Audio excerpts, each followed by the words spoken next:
Well, hello, and welcome back to the Lamppost Listener. My name is Daniel. I'm Phil.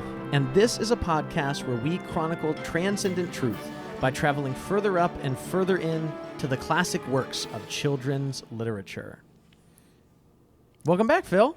Thank you. We are getting the most words per second, most pages per podcast episode. This is a dense. We today are talking about J.R.R. Tolkien's On Fairy Stories, which I'm really excited about. This is actually the season finale for season, what are we in, 7? No, season 8 here. Season 8 here. This is the final episode before we transition to George MacDonald's The Princess and the Goblin. I guess I'll just mention if you look under your seat, everyone has a copy, everyone who's listening. No, but seriously, go get a copy now. That's right. It's free. It is free, yes. Well, not at a store. If you go to a store, you're going to actually have to buy it. Right. But it is free digitally because this is the first time. 5-finger discount. This is the first time. Please don't encourage the children out there, okay? This is the first time, starting next season, that we will be going over a book that's in the public domain. So it is free. You can get it on your Kindle or on your phone, I guess. That doesn't seem like a fun way to read. But no, but people do it. You can go to standardebooks.org. We do like to the get a free copy. Standard ebooks. A beautifully rendered copy with a nice That cover. is actually the copy that I read. Yeah. The first time I read this. I now have a physical copy, which is what I'm going to go through when we get into this next season, because I want to make notes and stuff. But yeah, that standard ebook is really great. It's a little bit trickier if you go into Amazon and like the Kindle, because there's like 85 different versions of Princess and the Goblin, and sometimes those ebooks that are in public domain, pretty much anybody can make them, correct? Yes, you can do whatever you want. Throw them up on Amazon. It gets a little. Some are not as great as others, and they might have mistakes or other things. But standard ebooks, great place. What I like about standard ebooks is people can fix stuff. Exactly. And then the most recent version is going to be the most updated and fixed. Yeah. So, looking at On Fairy Stories here, we're excited because everyone else that's listening is going to join us in these uncharted waters next season. But before we do that, we're not going to quite leave the 20th century yet. We have one final work to, I guess we could say, take a quick pit stop at, because Tolkien is going to give us our final preparation before we dive into George MacDonald. And this is the first time on the show we've ever read anyone besides our friend Jack Lewis, which was tricky, actually, because Tolkien is significantly denser in his work than Lewis is. Now, that's not all of Lewis's work, but we have spent 7 seasons reading Lewis's work written for children. So this is a little bit different, reading a lecture here by Tolkien. And I guess that maybe we should clarify a little bit of what we're doing here today, because this essay we're looking at is about 70 pages long. We are not going to spend an hour talking about all 70 pages. There just isn't time for that, and there's so much that we don't understand about this essay. So Phil's nodding if you can't tell. Yeah, it required a lot of rereading to even get the basics. Yeah. It was fun, but it's dense, and if you don't, which we don't, know a lot of the history that Tolkien is kind of breezing through, there's a lot more work to be done. So I made extensive use of the editor's commentary and the notes in it as well. But I did want to clarify, before we dive in, that we're not trying to synthesize or analyze this essay. It's dense, it's broad, and the discussion of it could take days to go through. Instead, we're simply reading through this work as the kind of final piece of a puzzle that has helped us solve the question we've been thinking about all season, which is, why are we so moved by imaginative children's literature? Why does it form us in such an important way? And to that end, you can actually think back to what we've done this season, or at least the essays we've covered this season, to give us an idea of where we've been. So let's think back to On 3 Ways of Writing for Children, which is where we started. In that essay, Lewis, he told us that the very idea that there are certain genres for children, that are more desirable for children, is really a false one. We learned that writing down to or speaking down to or simply even for children actually treats them as lesser humans. We'll come back to this, but it might even actually be wrong for me to say at the beginning of this episode that we're reading classic works of imaginative children's literature. I wonder if Tolkien and Lewis would have something to say about that, saying there's no such thing. Well, based on this, he says philologically, there's not such a thing as children's literature. So that's interesting. Yeah. So we'll come back to that later this episode. But first, let's talk about what year this is published, just to that's helpful. Yeah, set the stage. This was originally published in 39. Not published, but it was a lecture given in 1939. It was spoken out loud in 1939, but then published in 47. 47 in Essays Presented to Charles Williams, which I think it's Lewis's On Stories that's also published. Remember, that was kind of a collection of essays that was supposed to be published. I think Charles Williams was retiring from Oxford University Press, as I think where he worked. Remember, he had worked in Oxford for a good while because he had left London during the war. And he'd come home, and so it's 1946 or so, he's moving back, and he actually passes away.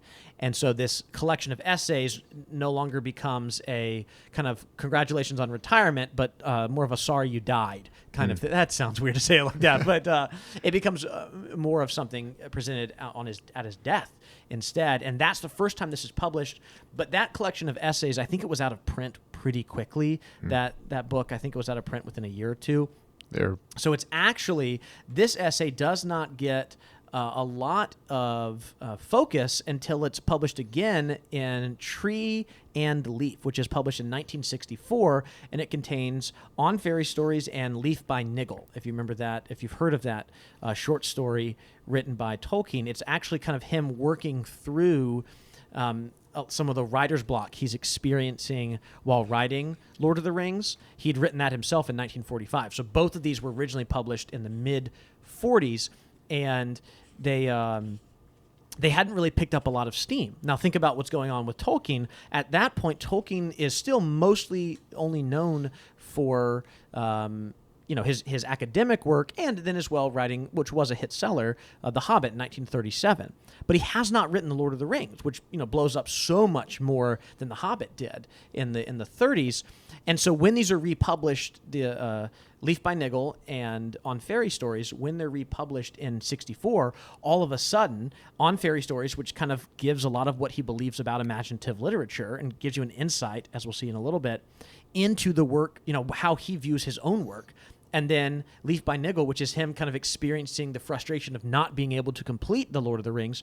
All of a sudden, now that we have The Lord of the Rings, they become much more interesting texts. And so in 64, when that's published, that book does very well, and people come back to these two essays, one of which we're obviously looking at today, with a lot more scrutiny. And just a fun fact, Pauline Baynes illustrated that edition as well, too. Oh, wow. So, yeah. So that's what we're talking about today is On Fairy Stories. I guess I'll mention one more piece of the history. Did you see what he presented this for, like why he was presenting this?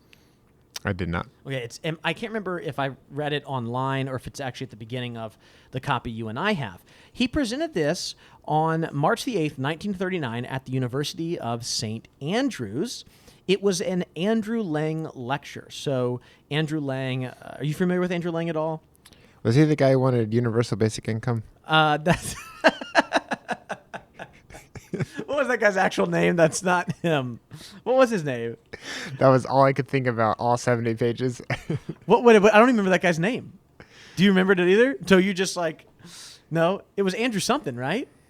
You're just going to look it up now. You have a laptop in front of you, but you pulled your phone out. While you're looking up that, just being able to answer this joke here, I'll go into Andrew Lang, who we're actually talking about. He was a Scottish poet and novelist. He is most famous for collecting fairy tales and folk tales in his fairy books. Are you familiar with those at all? No. So he published them. I am now that we've you've done this. read Exactly. this essay. But So he published them, I believe. I know the first book is the Blue Fairy book, I believe. It published in 1989. And it was Andrew Yang. It was Andrew Yang. Okay, Yeah. So Andrew Lang. Okay, I get it now. So these fairy books were published by Andrew Lang, and actually his wife did a lot of work on them as well, but they were just published under his name, kind of like a Till We Have Faces kind of thing. But his wife actually did quite a bit of work on them as well. And I don't know how many books there are in the series, but each one is a different color. So there's the blue fairy book, there's the red fairy book, I think the green fairy book, and once it gets past kind of more of the primary colors, we get into, I believe there's a lilac fairy book. They gets all kinds of the gray fairy book, which seems not as exciting. It was black and white, and then They had emerald version. There's an olive fairy book he gets to. So again, in all of these, he's collecting. So let's just go back to the blue fairy book, which is the only one I have read. We have a copy of it, and I read some of those stories out loud to my son. But the blue fairy book contains in it things like Sleeping Beauty, Aladdin, Rumpelstiltskin, Beauty and the Beast, okay, Hansel and Gretel, or is it Hansel and Gretel or Hansel? Well, it depends on if you're in Germany. Okay, is that why I've heard it both ways? Hansel and Gretel. It's got Snow White and the Red Rose, the 40 Thieves. So the Voyage to Lilliput, which that comes up. Tolkien's very upset that that's in there. But what he would do is he would collect different stories and folk tales, and he would put them all into this book that you could then purchase and read out loud to your kids or something like that. And what's funny is that, these were very popular, and that's, again, I mentioned that was published in 1889, so that's published around like the birth of Tolkien and Lewis, so a little bit before their births, because I think Tolkien is born in, I don't remember exactly, but it's around that time that he's born. I want to say maybe 80 or 92. I think maybe he's born in 92. But the point is, they're published around their childhood. And this was really a way that many young English children or children in the UK were, first introduced to many of the fairy tales that are part of our popular culture.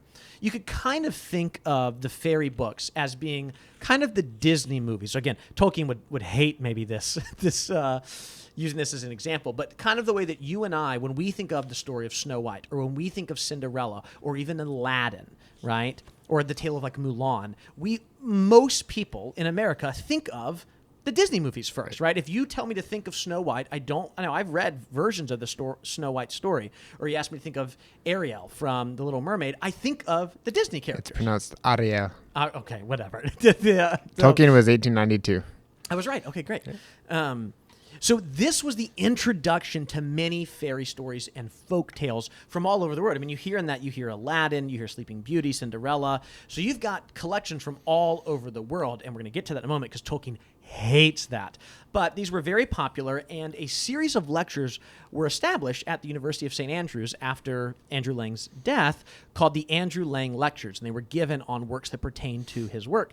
And Tolkien was asked to come speak it for one in 1939. And true to form, because Tolkien kind of has a reputation as being a little bit of a curmudgeon when it comes to things that are, I guess you could say, maybe didactic here, he presents this lecture where he pretty much says at the Andrew Lang Lectures, everything Andrew Lang did for fairy tales is bad for the genre. Wow.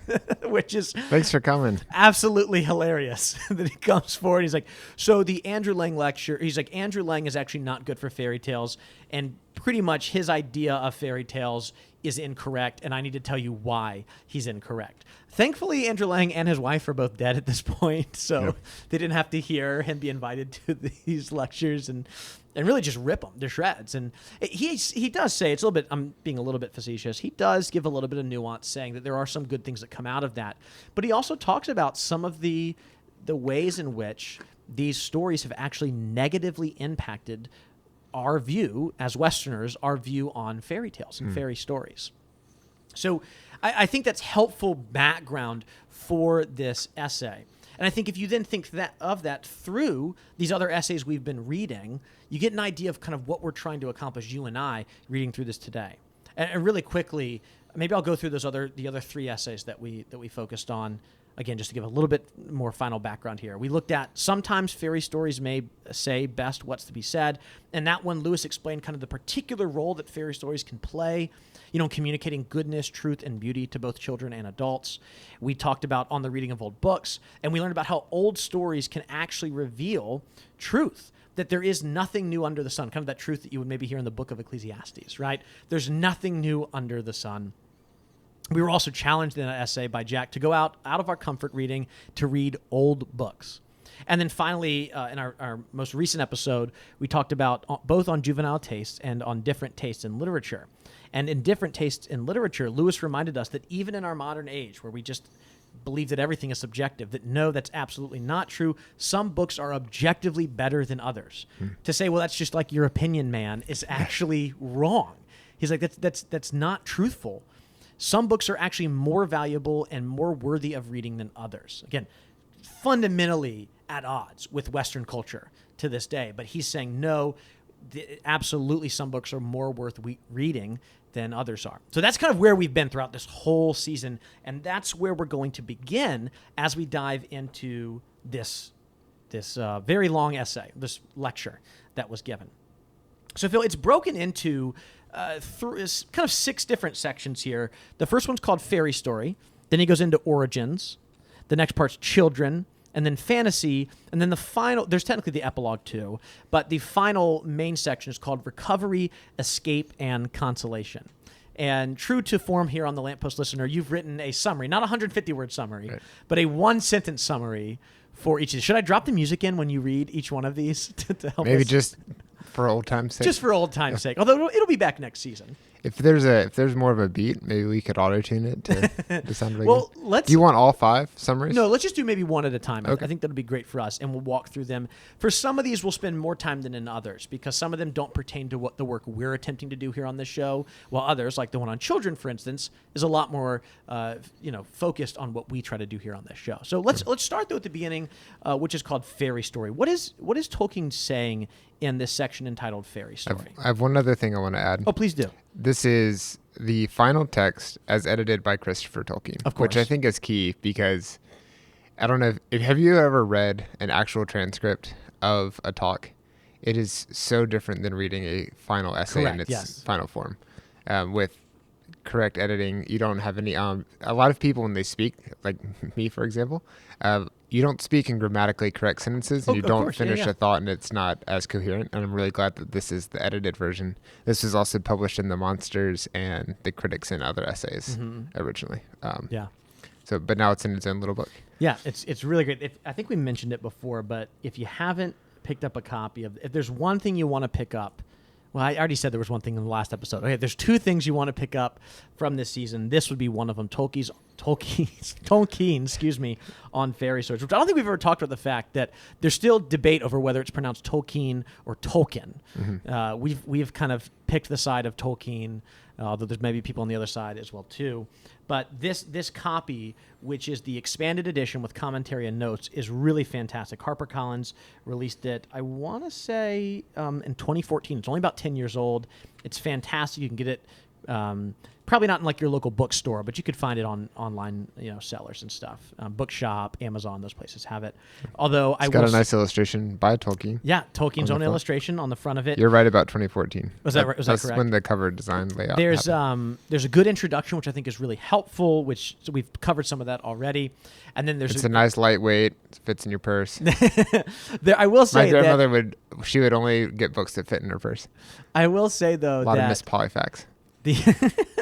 The last third of it is very much in line with the history of Middle-earth, which is that it's multiple manuscripts, Manuscript A and B, which to me is not really worth reading, because you are seeing, I mean, if you really want to get into some of the changes, I guess that's cool, but you kind of see how things change. You see, crossed out sentences and stuff, but it's not probably something you're going to go and read at length. Part of it a little bit feels like they padded out a 70-page, but no one wants to buy a pamphlet, I guess. But I actually really enjoyed it for, not for him, Farewell to Arms. Okay. Has an edition, one of the most recent editions, that has all 50-plus endings that he tried. Now, is that one of the stories in Middle-earth? I'm not familiar. Yeah. No, just kidding. I've never read Hemingway much, but this is more the Northern Hemisphere. Okay.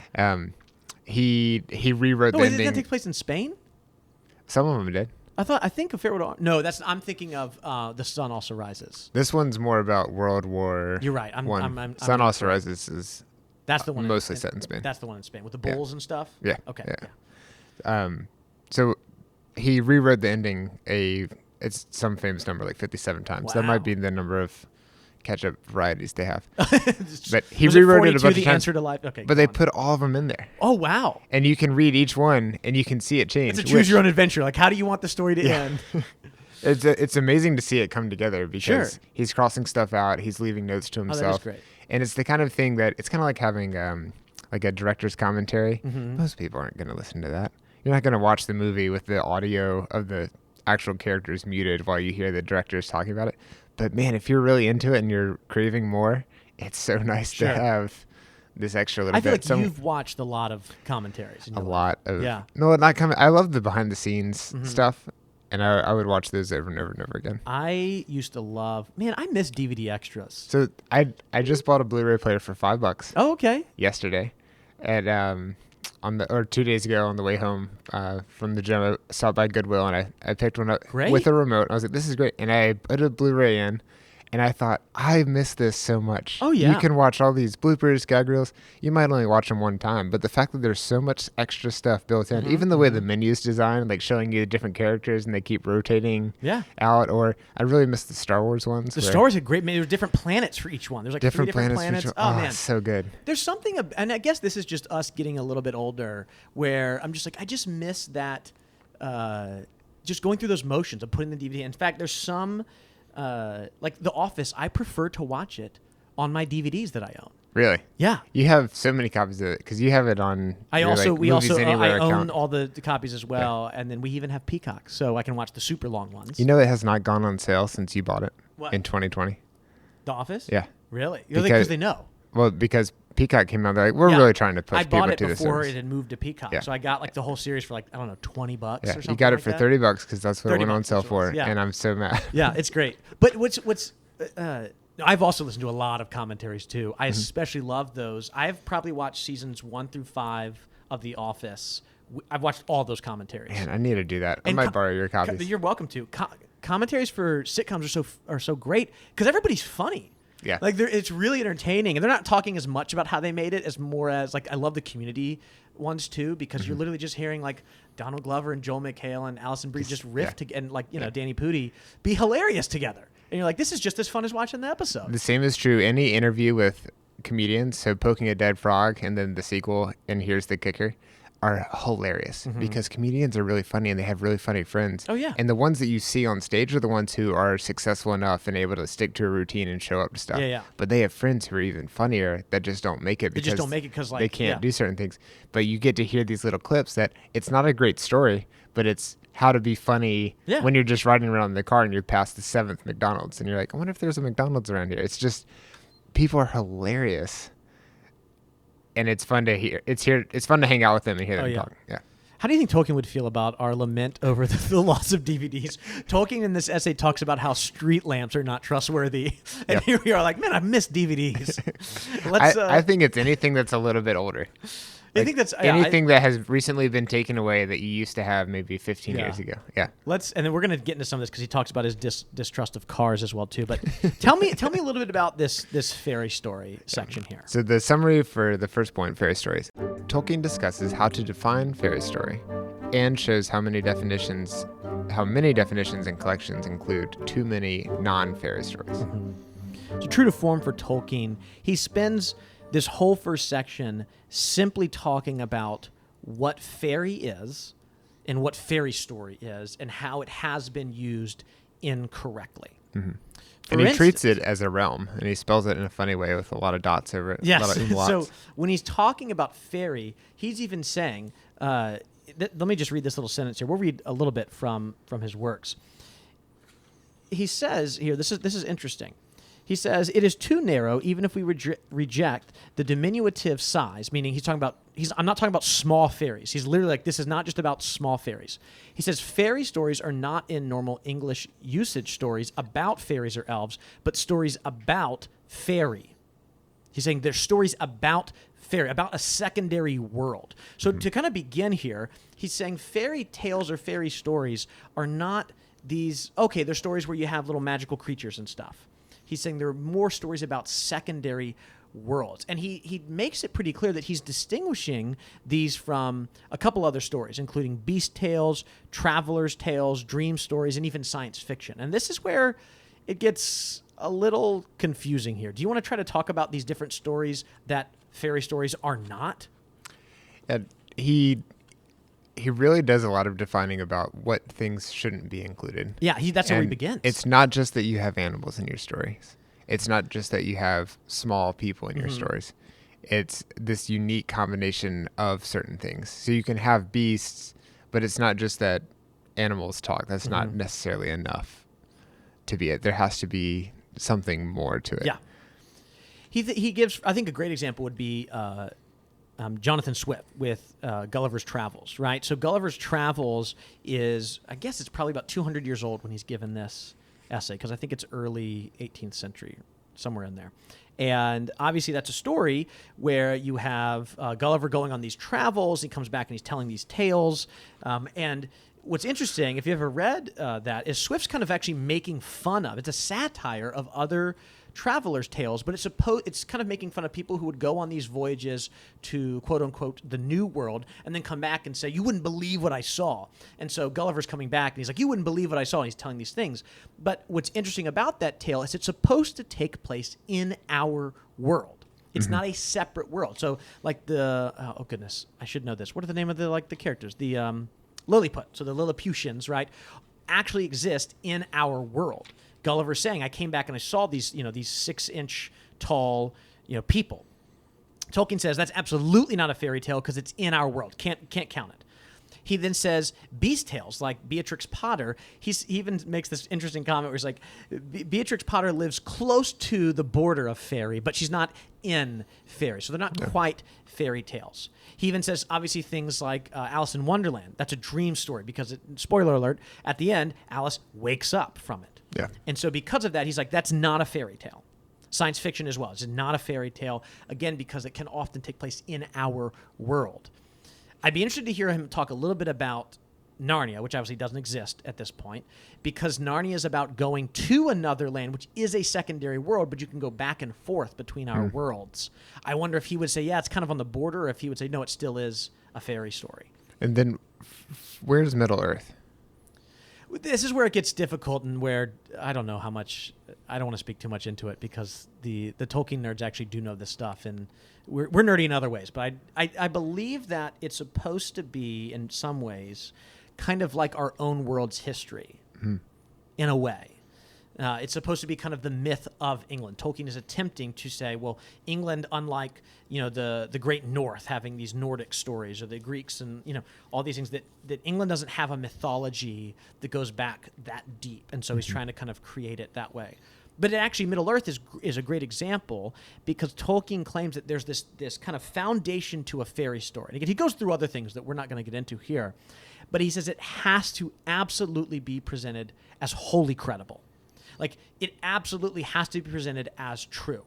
And you're not questioning its truth. It's the magic within it is true, and you're not at all trying to kind of poke fun at the magic or question the magic. It's just pretend, oh, this is the world. The same way that, if you're going to go read a fun, like, John Grisham beach read or something like that, at no point does he talk about, well, do we really know that gravity's true? No, gravity would just be presented as part of the world, and no one's even questioning whether or not it's true. Yeah. He's saying the magic and the supernatural, kind of the secondary world, has to be treated that way. Yeah. So he goes through all of it. Again, we're not going to talk too much about it. One other thing I thought was interesting that I think listeners might find interesting is he kind of knocks on, oh goodness, that guy, Charles, is it Perrault, I believe, is who it is. I probably could find it here. Charles Perrault. Yeah, here it is. So Charles, and I don't know if I'm pronouncing that correctly. It's French, so I'm sure I'm saying it incorrectly. The key for French is if the letters at the end are in the word careful, then you pronounce them. So the letter T is not, so it'd be Perrault. Charles Perrault. Okay, I didn't know that. So one of those things. You have to stick your nose higher in the air. Perrault. Same with and you have to smoke a Perrault. cigarette when you're saying it to make it like really be good in French, right? So he kind of collected a lot of fairy stories too, but when he was retelling them to what he viewed as a very immoral French court. And so he would change a lot of these stories. So, for instance, Little Red Riding Hood no longer ends with the wolf being wolf. For our listeners who've been here for a long time, being destroyed and killed by like the woodmen. Instead, Red Riding Hood gets eaten because he's trying to kind of explain, and this is why, young girls, you should not be getting into bed with wolves. I mean, it's very on the nose, right, about what he's trying to very much explain that. Lewis, again, because later on he's going to say a fairy tale by definition has to have a happy ending. It cannot have a sad ending. If not, it's a tragedy, which is no longer a fairy tale. It has to have a moment of eucatastrophe. So He's saying that Perrault, I guess, he's saying his approach by changing and giving them kind of cautionary tale endings no longer makes them fairy tales. His issue with Andrew Lang then is that Andrew Lang is collecting fairy tales and these folk stories from all over the world, and he says he's kind of too loose and fast with what he considers to be a fairy tale. So he's including cautionary tales, he's including folk stories, he's including these beast tales and traveler tales, which he does. He literally includes part of Gulliver's Travels in the Blue Fairy Book. He's like, they're not fairy stories then. That's his issue. Again, he doesn't, as far as I can tell, he doesn't dislike Andrew Lang. He just thinks that his definition of fairy story is much too broad and then therefore waters down what an actual fairy story is. Yeah. So all of that's kind of the first section here. Now, if you thought that first section was dense, we're not even going to talk much about the second section, but we should at least define what's going on there. This next section is where stuff comes from, so the origins. And the summary would be determining where fairy stories come from, showing that they are both ancient and universal. So not only are they so old that we can't really determine where they originated from. Mm-hmm. It's always been passed on. And, for most of the world, it's not written down. Yeah, they're folk tales. For most of the history, it's passed down orally and then told to each other and then finally written down at some point. Mm-hmm. But even that version that's written down may not be the version that other people are hearing. And then the universal part is key. These stories are all over the place. Every language has stories like this. And I think the main point in this section, which we're going to skim over because it doesn't pertain as much to the work we're doing on our show, is he does kind of say, look, y'all, there's a lot of he doesn't say y'all, but there's a lot of different theories as to where these come from, but we just don't know. Nobody actually knows where fairy tales come from, and for him that's very important, especially as someone who studies language, because so much of that first focus is on, well, maybe if we can really find out where they come from, we can have a better job defining what they are. The problem is we can't actually tell where they come from. Right. Let's move on then. Let's talk more about children, because we spend a lot of time talking about that here on the show, and I am wondering, should we even call these children's books anymore? How would you summarize this section? Yes, this is, for children, these stories are still valuable today, both to adults who will get more out of them and children as introductions to great literature. Yeah. And this is where I think Tolkien, you find him a little bit at his grumpiest, and I love it. I think it's so fun here. I want to read maybe the first about 4 sentences here from this section on children. And if you've never read Tolkien outside of Middle-earth, if you've never read his more academic work or any of his essays, you get to hear his voice come through in a way it might not in his fiction. So if you're in for a treat, if this is the first time you're hearing Tolkien's voice outside of his fiction. I will now turn to children, and so come to the last and most important of the 3 questions. What, if any, are the values and functions of fairy stories now? It is usually assumed that children are the natural or the specially appropriate audience for fairy stories. In describing a fairy story, which they think adults might possibly read for their own entertainment, reviewers frequently indulge, "This book is for children from the ages of 6 to 60. But I have never yet seen the puff of a new motor model that began thus: "This toy will amuse infants from 17 to 70. Though that, to my mind, would be a much more appropriate. Is there any essential connection between children and fairy stories? Is there any call for comment if an adult reads them for himself? Reads them as tales, that is, not studies them as curios. Adults are allowed to collect and study anything, even old theater programs or paper bags." He's so frustrated right now. He kind of sounds like a hobbit to me. This sounds like Bilbo Baggins at the beginning of The Hobbit. You see where they may have come from. Yeah, which he says. He says, "I am a hobbit." He tells us he is a hobbit. I can't remember what essay he has that in, or if that's, I don't know. But at one point he does say, "I am," maybe it's one of his letters that he says he's a hobbit. What did you make of this? What he's saying here? The part about ages 6 to 60 reminds me of board games. Oh, yeah. From 4 to 100. Sure. What happens after that? You're not allowed to play it anymore, Grandpa. What he's really saying here is that when we approach books this way, we're really treating children as inferior. It's very condescending to say something like this. And he's saying we don't really do it with other things. We don't say about cars, although, again, you hear his detest for cars here. right? He's saying that, again, this is a fundamental misunderstanding of who children are. He goes on to talk about this. We talked about this a lot on the show, where he says fairy stories have in the modern lettered world, been regulated to the nursery as shabby or old-fashioned furniture is regulated to the playroom, primarily because the adults do not want it and do not mind if it is misused. Again, this is exactly where Lewis is getting this from as well. This is that idea we already heard from Lewis. He goes on to say, children as a class neither like fairy stories more nor understand them better than adults do, and no more than they like many other things. He's saying it has nothing to do with fairy stories being just somehow kids have this magical quality to them that helps them believe more, which is funny.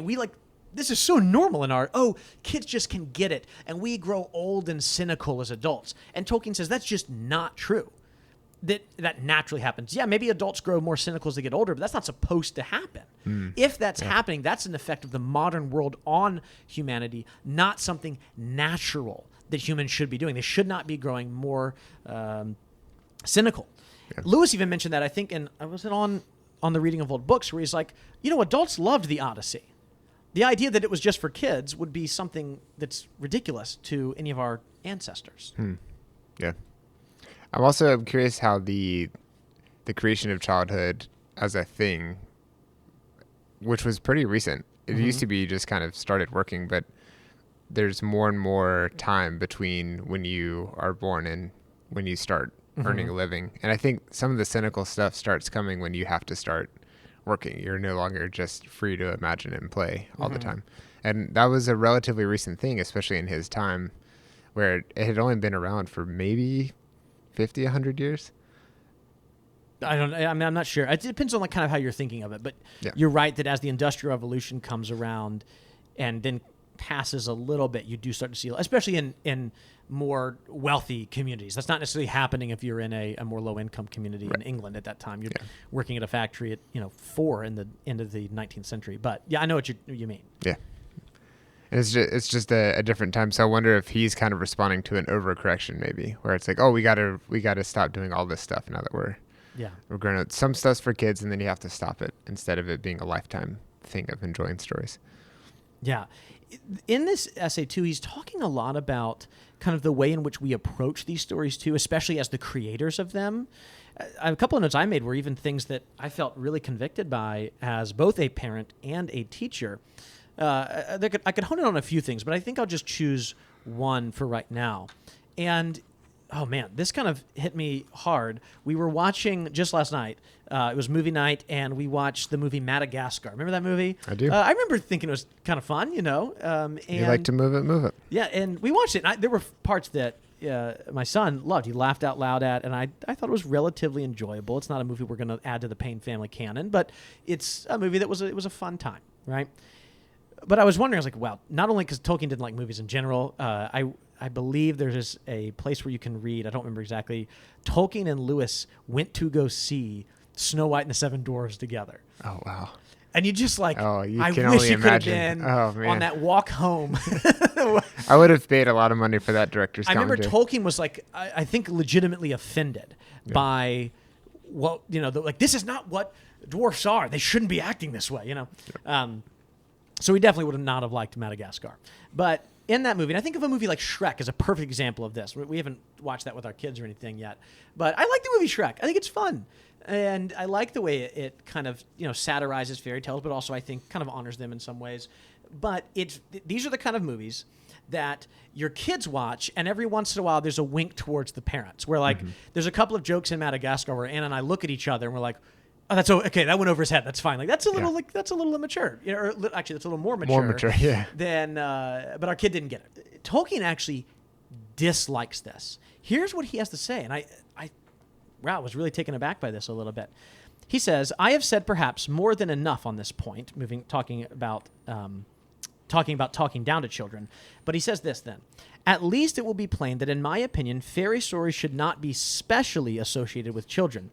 They are associated with them, Here's 3 different reasons. 1, naturally, because children are human and fairy stories are a natural human taste. Like, 1, of course kids like fairy stories because all humans should like fairy stories. Sure. Then 2, accidentally, because fairy stories are a large part of the literary lumber that in latter-day Europe has been stuffed away in attics. So that's kind of the whole, we push it into the nursery. Mm-hmm. And then 3, unnaturally, because of erroneous sentiment about children, a sentiment that seems to increase with the decline in childhood. So what's interesting is Tolkien says a little bit more the opposite of what you're saying, seeing childhood is declining as the Industrial Revolution kind of moves on. He's saying we're seeing less and less of a childhood.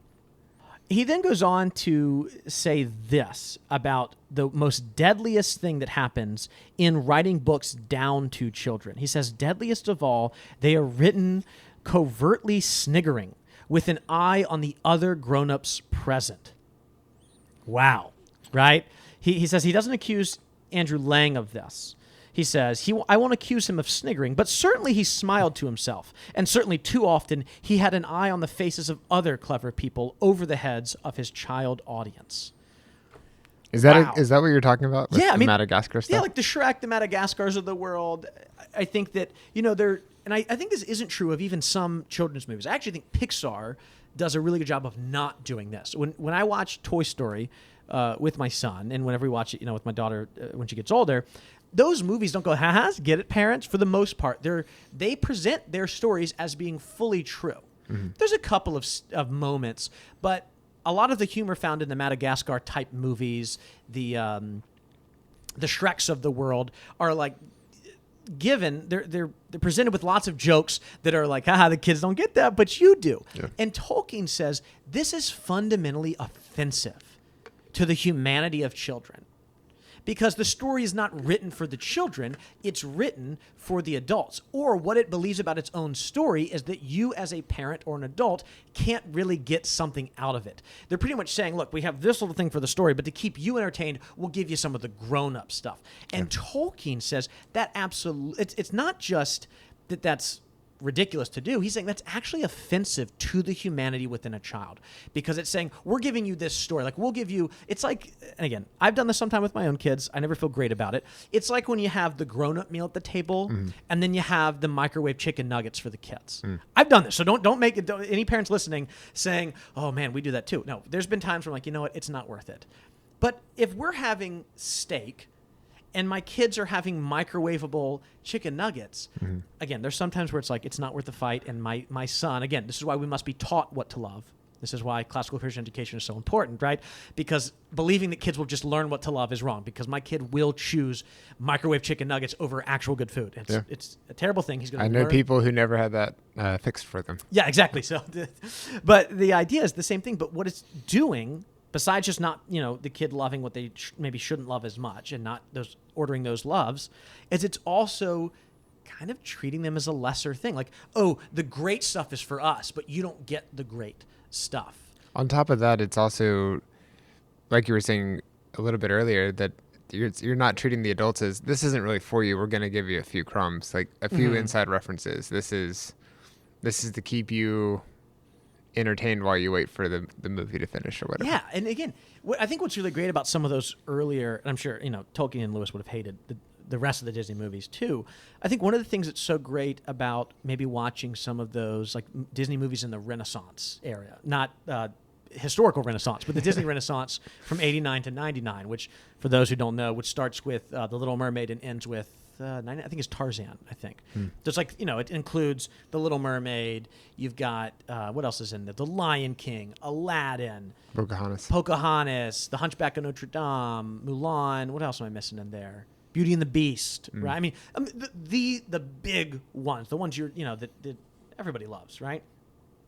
I think what works so well in those movies, and this is true of other movies as well too, or stories or books, is they treat the stories like real fairy stories. They're completely real. And they don't question kind of the magic systems or how things really work out. And they don't really actually speak down to children. Like when you think the beast is dead at the end of Beauty and the Beast, it doesn't go, parents, you guys know that we're not really going to kill him off. No, it's presented as being a very tragic thing, right? I think one of the things that good fairy stories do, or even good children's literature does, that we've been learning over the course of this season, and really the 7 years or 7 seasons we've done the show previously with Narnia, is that the best children's stories don't have to wink at the adults.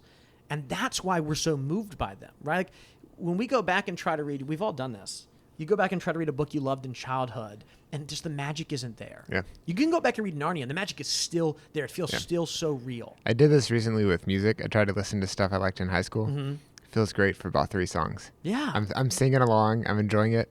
And then I'm so sick of it afterwards. I'm like, what happened there? And there's no real substance to it. It was a nostalgia thing. That was it. I didn't actually enjoy it as much as I would have.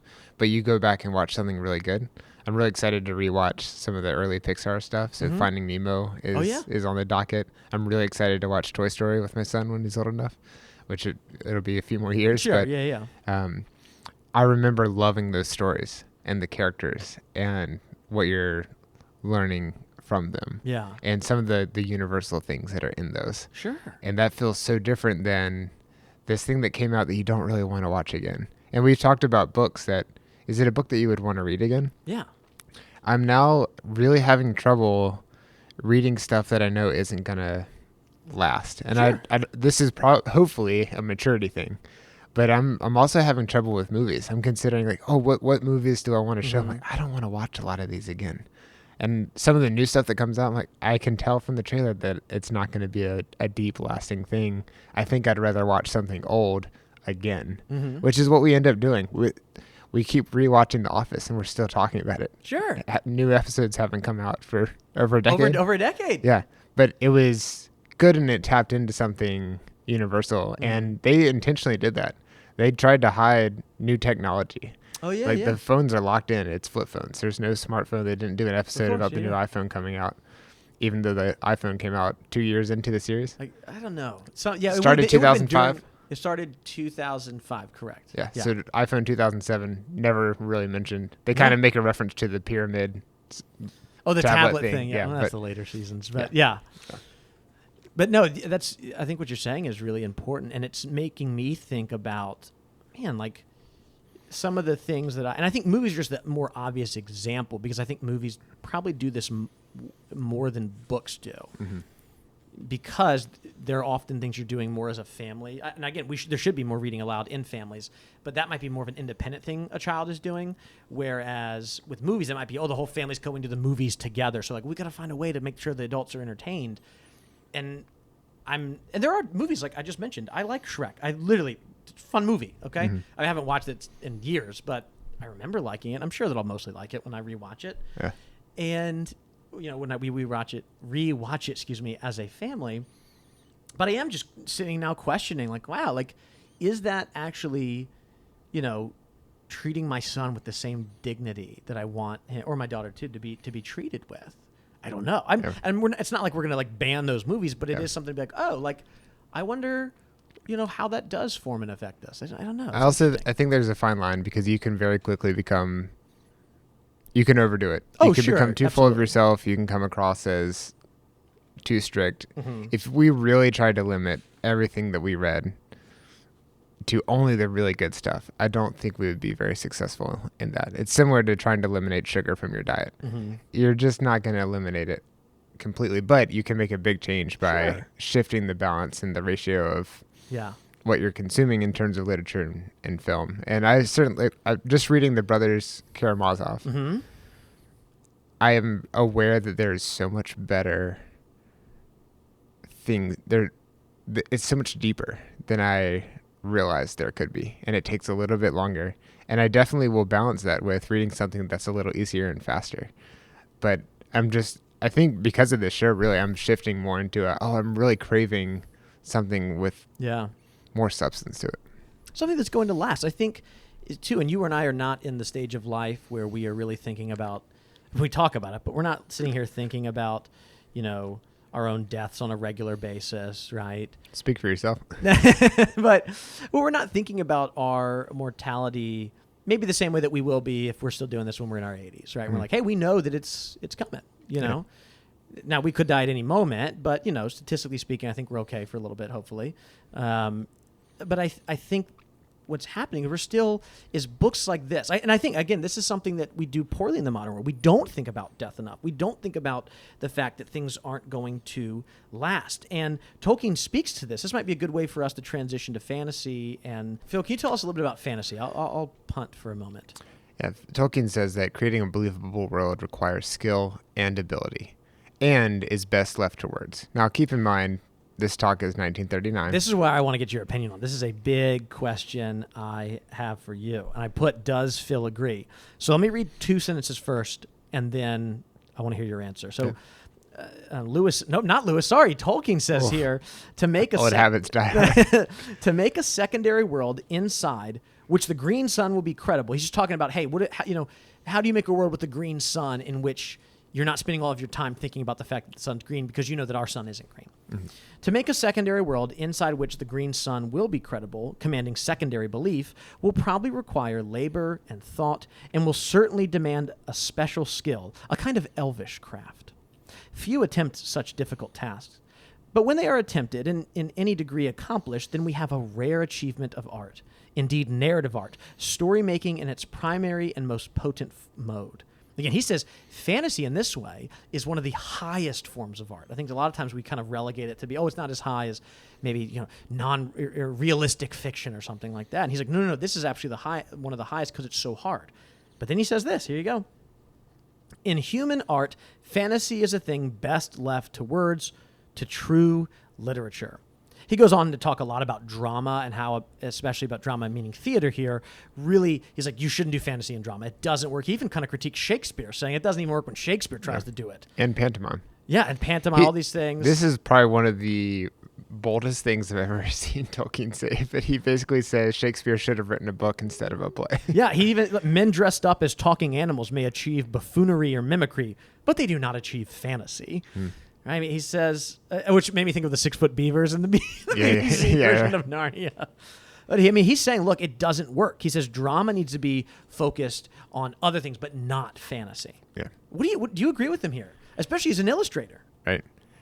I think it's really tough. Think about all the aliens in the first Star Wars movie. Okay. 1977, incredibly well done, amazing costumes, just beautifully designed creatures. But it's still mostly humanoid forms. Mm-hmm. And if it's not a humanoid form, it's someone who's about human-shaped or human-sized. Okay. And then there are a few smaller creatures and smaller robots, but for the most part, it's all stuff that can be done by a human. I think the real change started around the turn of our century as we had special effects. We move into like computer-generated stuff. But even then, it was a really rough transition. And think about, what's the Tom Hanks one that Zemeckis did? The Christmas one. Polar Express. Yeah. Polar Express. Did that just come up in the dancing lawn recently? Yeah. This is now a Polar Express podcast. This is a Robert Zemeckis. Zemeckis. Yeah, sorry. I just feel like there was a rough transition as we figured out computer stuff. But for me, the turning point was 2011. That's when X-Men First Class came out. It was the first movie I saw where I wasn't paying attention to the special effects. Those were just jets that were flying by, and people were attached to them, and it didn't look like, you couldn't tell that it was a green screen as easily. Things got a little bit better, and I think, almost 100 years later, we're at a point now where maybe this isn't as true because you can create things that aren't clearly humans wearing costumes. And you can have a green sun. We have a better understanding of physics and how important it is to make things work, and they can create entire worlds. And we're at a point where that is possible. But I still think, even with all that being said, that reading text and being able to imagine it in your head is going to be better. Mm-hmm. Because I think Gollum, as great as that performance was, but it was Andy Serkis, right? Mm-hmm. As great as that performance was, as revolutionary as the CGI was, it's probably, if you could see what was in people's heads, that would be better. And it's going to be more universal to you. And it is magic to me that you can look at text, which is just ink arranged on a page, and create a picture in your brain. and that someone is skillful enough to make a certain picture in your brain. And it happens with songs too. Someone's just saying the words out loud, and it's creating images in your head. There's actually a disability where you can't create images in your head, which I think would be really hard. But I think what he's saying is still true. It's just it's changed a little bit because we're able to create such amazing images with the help of computer and years of training and design. Mm-hmm. What do you think, though? No, I think you said it really well. I think that this is a place. Earlier this season, there was, I don't remember exactly what it was, something where we said, hey, I don't know that that's necessarily true anymore. Oh, I think it was when Lewis was talking about, there are no such thing as kind of good stories written for children. Mm. And you and I talked about, well, at this point, the idea of children's literature has existed for so long that people are writing, I think, good books for children because children's literature has existed for significantly longer than when Lewis was writing it. And again, this comes back to we're going to keep calling this children's literature on the show, even though Tolkien and Lewis both say, hey, we really don't think that exists. And we're kind of controversial guys. What can we say? Well, yeah. But we know better than they do. I mean, what do they know? Come on. But I think one of the things where what they're saying, I don't think is not true, to use a double negative. What they're saying makes sense, but now for what them speaking was about 100 years ago, and at this point there really is children's literature. It's one of the things where maybe it didn't used to exist, and the way it came into existence is not great, and it does maybe even dilute the form. But I think to say there is no genre that is children's literature is just false at this point. Yeah, I think it is. Again, we talk a lot about objective truth. And we absolutely believe in that. There are things that are subjective, and there are things that do change. And I think at his time, I think the points that both Tolkien and Lewis are making about children's literature actually just don't. Things have changed significantly, where there is an entire industry writing books for children. Now, whether that should happen is another conversation. I think Tolkien and Lewis say no, it shouldn't for the most part. But the fact is, it does happen. Or they recognize that it doesn't exist, and then they make it exist. I think Tolkien's kind of responsible for some of this too, which is kind of hilarious because in this idea that fantasy's best left to words, I'm like, yeah, but the popularity of Lord of the Rings is really the turning point in fantasy literature. Mm. It absolutely is the turning point. In modern fantasy, you can trace any of the big books, any of the big series in the last 50 years, and all of them are indebted to Tolkien. Yeah. And how many of those big series then turned into movies or turned into music or other things that have made the world of fantasy or TV shows now become ubiquitous, right? And most of that goes back to the actual book, The Lord of the Rings. And I think many of these, we love some of these books and TV shows and movies that have, gone past words. And I think Tolkien kind of responsible for it. I think where I would agree with him is I do think fantasy still is best is best experienced through words. Like, give me The Lord of the Rings as a book any day over the movies, and I love the movies. Yeah. I love the movies. The book is better, right? Same thing with Narnia, right? I like the first two movies in the Narnia trilogy. But the books are clearly better. In fact, I really can't think of a time where I've liked a work of fantasy more as a movie. Yeah. I can't think of one. Where I would disagree with him saying that it's best left to words, I'm like, no, I think actually there's times where fantasy can work really well on the screen or in other forms, maybe as a play or something like that. Do I think it's best in words? Yes. Do I think that especially with technology the way that you're talking about it now, it actually is much easier to suspend our disbelief, especially because you and I have grown up in a time where we actually have really had good special effects that don't look fake. We're watching... our family is watching, not my daughter because it would terrify her, but we've been watching the BBC Lion, Witch, and the Wardrobe. We watch them in like the 30-minute increments as they were released in the miniseries. And of course, my son watching the 6-foot beavers knows that they are clearly people inside.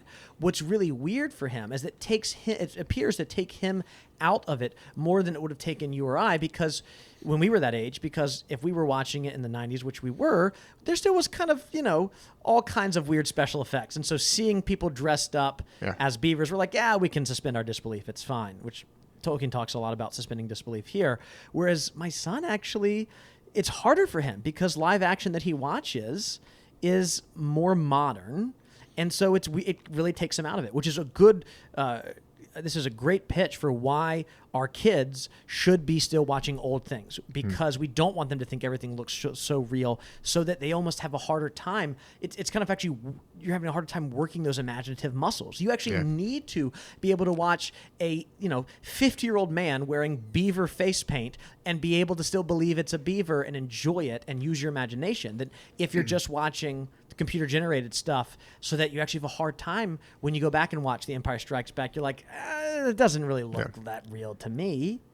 I think that's part of why the Shakespeare stuff did work as a play, because people knew that it was someone made up, and the suspension of disbelief muscle had to be used, and it was. In Tolkien's time, the book is still the most common way you engage with fantasy. Even for us in the 21st century, I think it might be the screen, that movies and TV are the way we engage with fantasy more than books. Even for you and I, who read a lot of fantasy books, I watch a lot of fantasy television and movies. And so I wonder if that, in a way, the way that you and I are pushing back a little bit on Tolkien, I wonder if that's actually more of a problem that we have because we're so attuned to the screen as a medium, that it's harder for us to kind of exist inside the same world that Tolkien did. Yeah.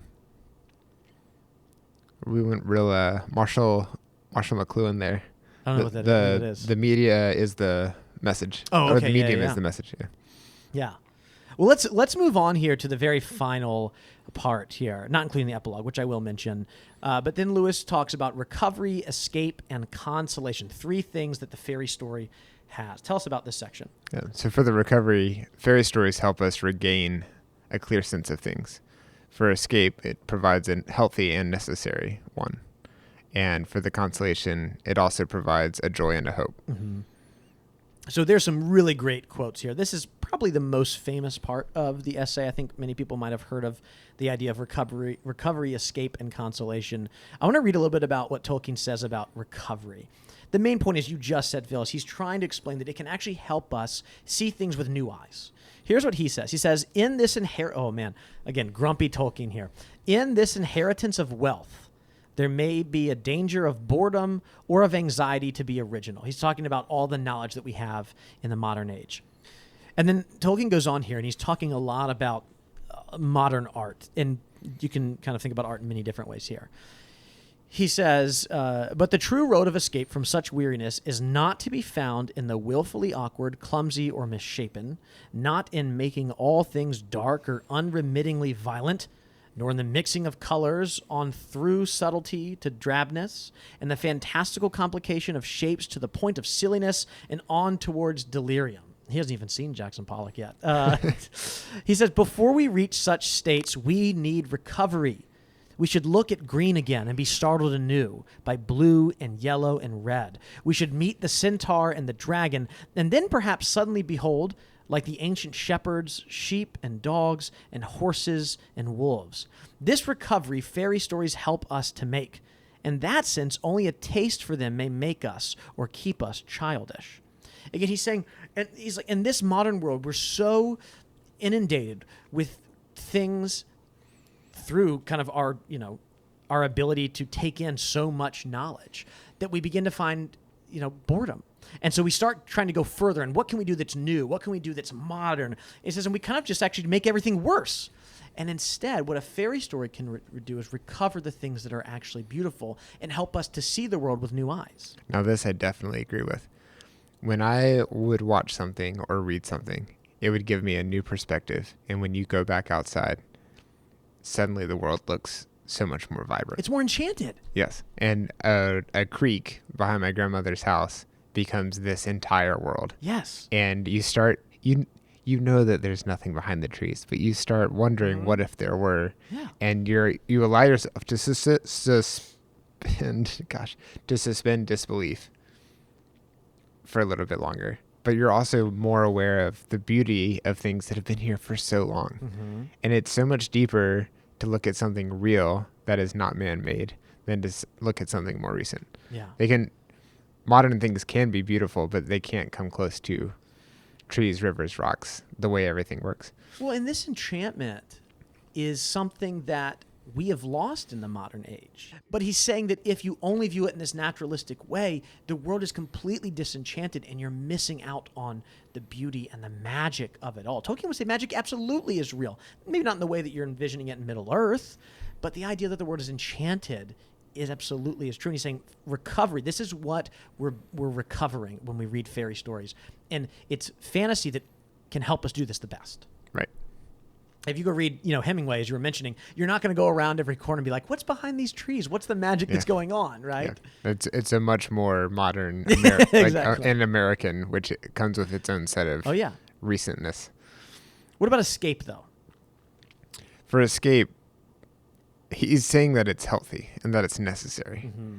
And I've thought this is probably the section that I've been struck by the most, because escapism just by itself has a negative connotation in my mind. And it seems like the implication is you shouldn't be escaping from something, you should be dealing with whatever it is. But I think Tolkien's pushing back on that and saying there's a necessary escape, and escaping temporarily does not mean that you aren't aware of the real world or the things that are really going on, but treats it almost as a break. Just like you wouldn't fault someone for taking a break when exercising or taking a break from work, because everybody does. We all sleep, so we're taking breaks in different ways, and that's that's going to a different world too, in a way. When you're dreaming. I also love right before this section. So going back to the page before, he says. So he talked, like you mentioned, he talks about how he tries to get out of prison, but if, when he cannot do so, and this is Tolkien speaking, he thinks and talks about other topics than jailers and prison walls. The world outside has not become less real because the prisoner cannot see it. In using escape in this way, the critics have chosen the wrong word, and what is more, they are confusing, not always by sincere error, the escape of the prisoner with the flight of the deserter. Wow. To me, that's so powerful. Just because you're taking a break doesn't mean that things don't exist. Yeah. It doesn't mean that you think they don't. And you're not completely opting out. You're escaping in a temporary sense. Mm-hmm. And it's okay to think about other stuff. Well, and it's escaping into something that Tolkien's claiming is more real, more permanent. If you're someone kind of critiquing the fairy story or fantasy from the lens of, well, that's not real, you need to be focused on real things, Tolkien is saying it actually involves things like virtue and wisdom, things that actually will matter more than what's ever happening in the news right now. Again, that's not saying those things don't matter, but actually they might not matter. Some things will and some things won't. It's kind of hard for you to know which ones will. But the things in the fairy story, we know they'll last because that's why the stories have lasted. Right. Yeah. But then we get to the consolation, the very final part of this essay, and that is where Tolkien introduces us to the word eucatastrophe, which has come up multiple times on the show before. I keep hearing, I have a friend who says, sounds like a you problem. It's like it's a you catastrophe. It's not affecting me, but it's spelled EU, and I'm so Greek glad for good. Yes, I'm so glad that I am seeing this in print, because I had no idea how to spell what Danny was saying the past 7 seasons. Yes, eucatastrophe is the true form of fairy tale in its highest function, but he also makes a really beautiful transition to talking about faith in the epilogue. And leading. Or does he do it here too? I think he does it before, right? Maybe you're right. I think you're right, yes. I may have gotten them mixed up, but he's definitely leading to it. And lastly, there is the oldest and deepest desire, the great escape, the escape from death, which is the preamble to talking about faith. Yeah. So he says that this eucatastrophe, he says it's the consolation of the happy ending, right? When everything is as bad as it could possibly be, it changes. There's a catastrophe, but it's a good catastrophe, right? And I need to just pause for a moment, because in all of this, there's one sentence which we need to come back to next season. Just a short little sentence right here. Death is the theme that most inspired George MacDonald. Just randomly thrown, not random, but like in the middle of all of that, I'm like, all right, we got to come back to that because we're about to spend a lot of time with MacDonald. Yeah. But he says the eucatastrophic tale is the true form of fairy tale and its highest function. Now, The idea of a eucatastrophe in a story, Tolkien will eventually get to, and Lewis would absolutely affirm this, it's because it's actually written into the story that's written on our hearts. And that gets to this idea of the Christian faith, which Tolkien gets into in the epilogue, where he talks about, he says, the Gospels contain a fairy story, a story of a larger kind which embraces all the essence of fairy stories. They contain many marvels, peculiarly artistic, beautiful and moving, mythical in their perfect self-contained significance, and among the marvels is the greatest and most complete conceivable eucatastrophe. He goes on and says this: the birth of Christ is the eucatastrophe of man's history. The resurrection is the eucatastrophe of the story of the incarnation. The story begins and ends in joy. It has preeminently the inner consistency of reality. There is no tale ever told that men would rather find was true, and none which so many skeptical men have accepted as true on its own merits. In the middle of that, he also mentions that this story has entered history and the primary world. The desire and aspiration of subcreation has been actually raised into creation. So he says that the reason why we relate to the happy ending so well is because the happy ending is in the story. Again, this is the true myth that Lewis mentioned. It's why all of our best stories have a happy ending in many ways. I mean, that's not necessarily true. There are many stories. I mean, we love some of Shakespeare's tragedies, right, too. But all the fairy stories that reach us in that way have that kind of happy ending. Right. And if you think about it, there's not a lot of inspiration for happy endings. Mm-hmm. Even something that has a happy ending is just ending early before everybody dies. Everyone in history has died.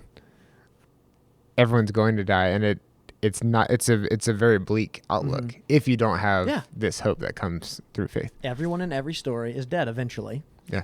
Right? But there is this actual eucatastrophe in our death. I was thinking about just ways that, I mean, the most popular stories in the last 50 years, not even in books. Let's go back to movies and TV. I mean, this is literally, we haven't mentioned Star Wars yet, so I guess we need to. This is Han Solo showing up, right? The absolute worst moment at the end of A New Hope, right? The very first Star Wars movie. Luke is about to be killed by Darth Vader, and out of nowhere comes Han Solo. I mean, you could argue, and many people might, with any of these stories, that this is some kind of Deus Ex Machina. Because where did Han Solo come from? How did he know exactly where to go to? How did his ship get past the other TIE fighters that were still around? Yeah, he could make the Kessel Run in less than 12 parsecs. That's okay. Oh, no. But all of this is... Set me up again. No, it's because it's the eucatastrophe. Again, one of the things Tolkien gets hit with all the time is like the eagles, right? Oh, yeah. It's or the mere fact that, spoiler alert for Return of the King, that the way that Frodo fails. Again, sorry, spoiler alert, but the book actually still works because if you know Tolkien, you know there's going to be a eucatastrophe. Frodo fails to destroy the ring, and then Gollum kind of messes up and destroys it. I mean, it's completely a eucatastrophe. Like, that shouldn't have worked, but it does. And then the eagles show up both in The Hobbit at the Battle of the Five Armies, and they also show up at Mount Doom. And again, people always say, oh, well, like, it's so silly. He just kind of writes himself out. He wrote himself into a corner, and he's like, oh, how do I get them back? Oh, the happy ending, I'll make these eagles come. And Tolkien would have said, no, that was like the plan all along. Yeah. Because in humanity, we get to the absolute worst possible place we could be. And what happens? God sends his son. And then it gets worse again. That son dies. And then he's raised from the dead. That story is the eucatastrophe. And so it absolutely makes sense that Frodo fails at Mount Doom, and yet kind of through, maybe it's some providence of Eru Ilúvatar, the ring still gets destroyed. Good still wins, even though the kind of servants of Eru Ilúvatar, being Frodo the ring bearer here, fail. God's going to win no matter what. Eru Ilúvatar, again, is kind of the godlike figure of all of Ea, which is the universe that Middle-earth is in. Well, God has to win. And so there is a eucatastrophe there. And so Tolkien, I always just think it's funny when people claim, oh, Tolkien just had a Deus Ex Machina. He just wrote himself into a corner. It's like, no, this was like literally planned from the beginning. Yeah. So many other things he didn't know how they were going to end. But the fact that it would end with a eucatastrophe, here he is saying in 1939 that every fairy story has to have a eucatastrophe. The books won't be published for another 15 years. And yet he's saying, this is exactly how fairy stories must end. Yeah. With a happy ending. Yeah. Man. It also makes me think of just another reference to Jerry Root's speech that he gave. We've seen it in a couple different forms now, but he talks about how the reason the Christ story is being retold so many ways is it's a really good story. Yeah. And it touches a really deep place in our hearts.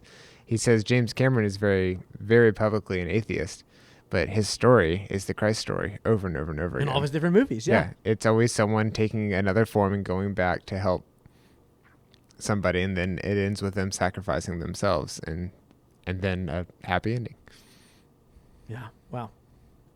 Well, let's conclude here, Phil, because we're going to be gone, not for too long. We're going to be back October the 2nd. So we're taking a little bit less than just 2 months off to prepare for The Princess and the Goblin. It's not a long break. We'll be back in the fall with The Princess and the Goblin, with George MacDonald. But I want to kind of conclude for the entire season here. And I want to do that by looking at what I guess is kind of our mission statement now, at the beginning of the show, because we're no longer going through the Chronicles of Narnia. And so I've been saying at the beginning of every show that we chronicle transcendent truth by traveling further up and further in to the classic works of children's literature. And I think these last 7 episodes have helped us kind of define what exactly that means. And if you walk through a little bit of what we're saying in that, think about the words like chronicling and further up and further in. When we say that on the show, it's kind of a little not so subtle nod to Lewis here, and the fact that even as we are leaving some of the works of Lewis behind, we are taking all of Lewis with us. He's, as I mentioned before, he is our Virgil-like guide across these new works. Again, we'll be doing Princess and the Goblin. Who knows what we're going to do after that? I'm sure we'll get to The Hobbit in the future and some other things, and maybe even back to Lewis. I'd even be interested in doing Boxen, his other incomplete stories for children that were they've been republished, but they weren't. They were the stories that he and Warney told in Animal Land, I believe. Very very original title there. So that's what we're saying when we're using further up and further in and chronicling. We talk about transcendent truths. Both Tolkien and Lewis have reminded us there is objective truth out there. Not everything is subjective. And that truth is not just physical truth, but it's metaphysical truth. There is a supernatural truth, a spiritual truth to the world that actually binds all of these things together.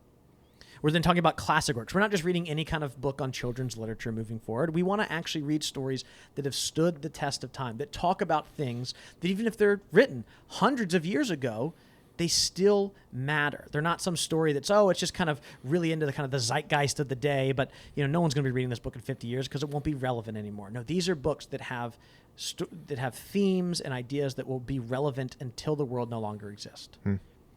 And for us, that's going to be mostly, we're focusing on things that are 70 years and older. And that's the arbitrary number that we picked after we'd read Chronicles of Narnia because those are about 70 years old. So we're only going to go further back or at least stay in that time period for now. Also for copyright reasons. And then finally, talking about children's literature. Again, this might be the part where Tolkien and Lewis would be frustrated with us, but, they can write into the show if they want to from heaven. We mean works that have been recognized, even if incorrectly so, as children's literature. So again, maybe Tolkien would have some things to say about The Hobbit being found in the children's literature section of, Books A Million or Barnes & Noble, but it is recognized as a work of children's literature. Same with Narnia. Absolutely, are these books meaningful to adults? Yes, but they are still, I think most people would consider them children's literature. And then also, some of these works that we might get to are works that are written for children. Like, if we ever cover the Blue Fairy book, Andrew Lang, although Tolkien says he's wrong, absolutely, I think the foreword to one of his books says, these are books for kids. I'm writing them and telling them for kids. So we actually want to focus on books that might even have been written for children. Maybe if we do J.M. Barrie's Peter Pan at one point. Barrie is absolutely writing for an audience of children, or at least of younger readers. And I think that would even be true of Narnia. Lewis is writing for younger readers too. And so Tolkien, he might disagree with that idea as a genre, but we're going to stick with it because we think that is the best way to describe these works. And so, again, we're not reading these in the mind of a child, although that might come up every once in a while. We're trying to say, what do these books have that even if maybe the main audience is a child, they still have an impact on us as adults? And how are they actually helping us kind of shed some of the scales of modernity or postmodernity to have us see? Again, the idea of through the eyes of a child might not be correct, because Tolkien would say, no, you're actually just seeing through the eyes of a human. And what you've done is you're just trying to regain what you might have lost. And so that's what we're doing moving forward. That's kind of the mission statement of what this podcast is. How do we pitch it to people? Because do we pitch it as it used to be an Narnia podcast? And do you tell a lot of people about the show? I was telling someone about the show yesterday because they were asking what I was doing this weekend. Okay. We're recording this on a... Oh, I thought you were like going on the street and you're like, hey, you're handing out cards to people, but they're handwritten because we don't have merch like that. Nightclub flyers. And I described it as a Narnia podcast, which is true. That's what it has been, but now it's turning into something else. But it's hard to rebrand and look at X.com. Yeah, everyone still like Twitter. It's just Twitter still. Formerly known as Twitter. I don't know. That's a good question. I think maybe a good way. I guess maybe if people listening to the show want to tell their friends, what is it? It's a show that looks at works of children's literature, mostly fantasy or at least imagine. I think I like imaginative because it could let us go some other places too. If we wanted to do some science fiction or something, you could do that. But imaginative children's literature, obviously from a Christian perspective, is what we have. But it's not just going through it for fun. I mean, we do have a ton of fun, and we're goofy, we're silly. We talk about modern things. I hope no one ever hears our podcast and thinks, "Oh, these guys just hate everything modern." Like, do you not hear how many podcasts and how many movies and television shows and modern things that we love? Yeah. So we're not at all, grumpy old men sitting here saying like, "It would be all better if we didn't drive cars and look at street lamps." Like that's Tolkien's job to say, not ours. I'm not recording this on tape either. Yeah, exactly. We're recording this, and we both have our laptops in front of us. We do not. Phil is literally a coder. What do you call what is your actual job title? It just changed, but I am a software developer. You're a senior software developer, right? Well, now I'm an engineering team lead. Engineering team lead. Okay, but it's not like that kind of engineering. No. See, that's where you get yourself into some trouble. Is there an engineer in the building? Yeah. And you got to go fix, the cornerstone. We need to fix this airplane before we all crash. You're like, oh, yeah. I hope it was the technology. Actually, that did just happen recently with that whole all the crashes. The Windows crash. Yeah. So you could have fixed that potentially. No. No. Okay. But I could have told him it was a bad idea to put so much power into one company that was able to make changes without any IT intervention at all. I read the first paragraph of one of those news articles, like that's totally above what I understand. They're like they mentioned 5 different words that I had absolutely no idea what they were. Yeah. And I was like, no, I'm out. Phil will tell me later. Or the computers broke and it made it so no one knew where they should go, I guess is kind of the best way to describe it. Do you know what a boot loop is? Absolutely no idea. Basically, the computers couldn't get out of this thing, and it required someone to go physically interact with each machine, which is why it took so long to get back. Wow. Back up. Yeah. What a mess. And they broke things in a very, very profound way. I saw that Delta lost $1 billion. Yeah. In I feel like I did hours. too. And who knows where I would be right now if that hadn't happened. All right. Well, would you add anything to that? Because I kind of interrupted you. Sorry. To our mission statement? Yeah. Anything? I mean, how would you pitch what we do? I feel like we've read all 7 Chronicles of Narnia books, and we're now exploring the things that inspired those works. So we're tracing things back through time, but we're focusing on specifically books that are for children. Mm-hmm. Exactly. Yeah, there were other influences on, Lewis especially. But we want to focus on the ways what influenced Narnia itself. Yeah, just to define a narrower scope. Yeah, that's better. Well, great, Phil. I think that is time for us to wrap up this shortened season that we've done. Would you like to go ahead and read the end credits? I would love to. This episode is made possible by our patrons over at patreon.com. If you'd like to support the show, you can listen to a bonus episode each month, along with other rewards. Special thanks goes to John Marr, Emily Wakefield, Ryan Smith, Ashton Washburn, Andrew Trophy, and Becca Brown for supporting us at our top tiers.